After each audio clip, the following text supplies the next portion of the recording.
ನಮಸ್ಕಾರ. ಇವತ್ತು ಗುರು ಪೂರ್ಣಿಮೆ.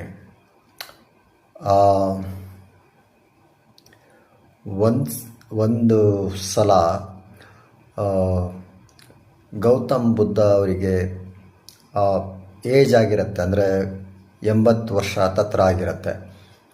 ಆವಾಗ ಬೇರೆ ಎಲ್ಲ ಶಿಷ್ಯಂದರು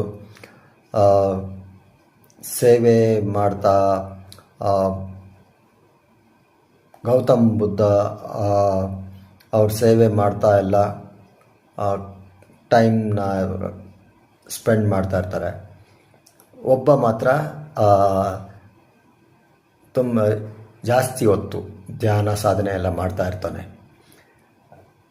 ಬಾಕಿ ಇರೋರೆಲ್ಲ ಅವನ್ನ ಕರ್ಕೊಂಡು ಬುದ್ಧನ ಹತ್ರ ಹೋಗ್ತಾರೆ. ಆವಾಗ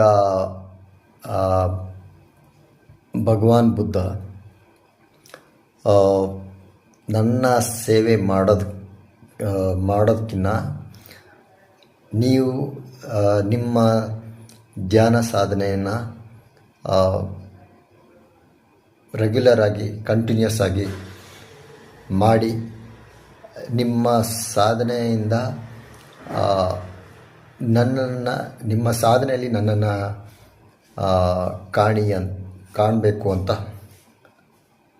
ಹೇಳ್ತಾರೆ. ನಿಜವಾದ ಗುರು ಆಗಿರೋರು ಎಲ್ಲ ಶಿಷ್ಯಂದರು ನನ್ನ ಸೇವೆ ಮಾಡಲಿ,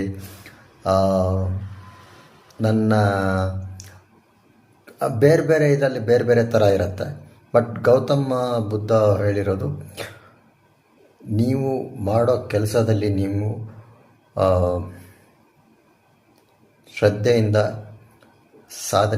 ನಿರಂತರ ಅಭ್ಯಾಸ ಸಾಧನೆ ಮಾಡಿ ನೀವು ನಿಮ್ಮ ಒಂದು ಮುಕ್ತಿಗೆ